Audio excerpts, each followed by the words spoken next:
आखिर क्या हुआ जब श्री कृष्ण का बाल रूप माता रुक्मणी ने देखा। स्वागत है दोस्तों आपका हमारे YouTube चैनल पर। आज के इस वीडियो में हम इसी विषय पर चर्चा करेंगे। वीडियो को शुरू करने से पहले हमारे चैनल को सब्सक्राइब करना बिल्कुल ना भूलें। तो चलिए शुरू करते हैं। दोस्तों, जब हम माता रुक्मणी और श्री कृष्ण के प्रेम कहानी के विषय में सुनते हैं तो हमारे मन में एक बात आता है कि माता रुक्मणी कभी श्री कृष्ण का बाल स्वरूप नहीं देख पाए, लेकिन ऐसा बिल्कुल नहीं है। माता रुक्मणी ने श्री कृष्ण का बाल स्वरूप भी देखा है और बाल लीलाएं भी देखी है। एक बार की बात है, माता देवकी द्वारका में बहुत ही उदास बैठी थी। अपनी माता को उदास देख श्री कृष्ण जाकर पूछते हैं, हे मैया, आप उदास क्यों हो? ये सुन माता देवकी कहती है कि पुत्र, मैंने तुमको जन्म दिया, तुम्हारा विवाह भी किया, लेकिन मैंने कभी तुम्हारा बाल स्वरूप नहीं देखा। ये सुन श्री कृष्ण कहते हैं, बस माता, इतनी सी बात आपको मैं अभी दिखा देता हूँ। ये कह श्री कृष्ण बाल गोपाल के रूप में प्रकट हो जाते हैं। एक हाथ में छड़ी और एक हाथ में रस्सी लिए माता देवकी के गोद में श्री कृष्ण खेलने लगे। माता देवकी के हाथ से माखन भी खाया और बाल लीला भी दिखाया। ये सब देख माता देवकी बहुत ही प्रसन्न हो जाती है और वहाँ पर माता रुक्मणी भी उस वक्त उपस्थित रहती है और ये सब वो भी देखती है। लीला खत्म होने के बाद माता रुक्मणी श्री कृष्ण से इस लीला के निशानी के स्वरूप में उसी बाल रूप में एक विग्रह मूर्ति की इच्छा की। ये सुन श्री कृष्ण ने तुरंत अपने मस्तिष्क से एक विग्रह प्रकट किया जो बिल्कुल वैसा ही था जैसा रूप श्री कृष्ण ने धारण किया था, और वो विग्रह संपूर्ण तरह से शालिग्राम का बना हुआ था। रुक्मणी देवी ने श्री कृष्ण के बाल रूपी विग्रह को मंदिर में स्थापित कर दिया और सालों तक उसकी पूजा की।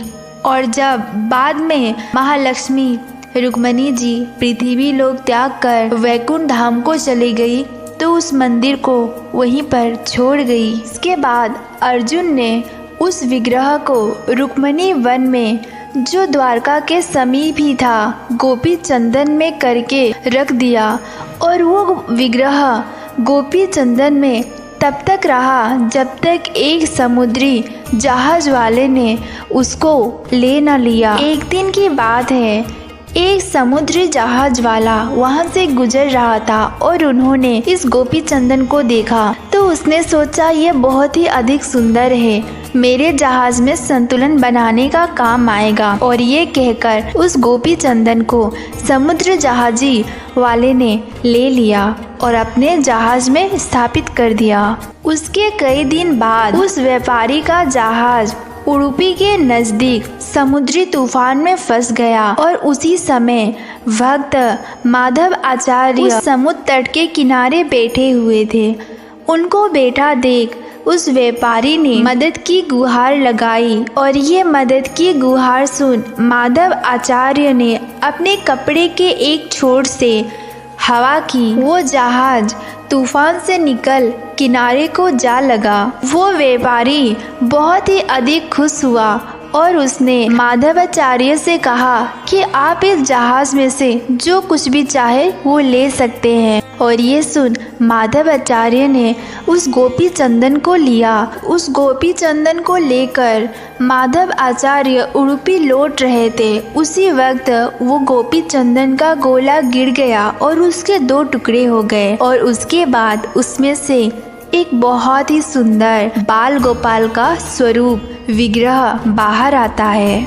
ये वही विग्रह था जो श्री कृष्ण ने अपने मस्तिष्क से प्रकट किया और माता रुक्मणी ने आजीवन उसका पूजा किया। ये देख माधवाचार्य समझ गए कि ये कान्हा की ही लीला है और माधव आचार्य के आंखों में अश्रु आ गए और इस विग्रह को ले जाकर माधव आचार्य उडुपी में ही स्थापित कर दिए और उसकी प्रत्येक दिन पूजा अर्चना करने लगे।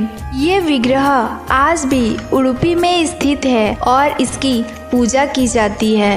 अगर माता रुक्मणी चाहती तो यह विग्रह वो अपने साथ वैकुंठ धाम को लेकर चली जाती, लेकिन उन्होंने संसार के कल्याण के लिए इस विग्रह को इस धरा पर ही छोड़ दिया और आज भी इस विग्रह के दर्शन से सबका कल्याण होता है। अगर आपको हमारा ये वीडियो पसंद आया हो तो चैनल को सब्सक्राइब करें, वीडियो को लाइक करें और कमेंट करके ज़रूर बताएं आपको कैसा लगा।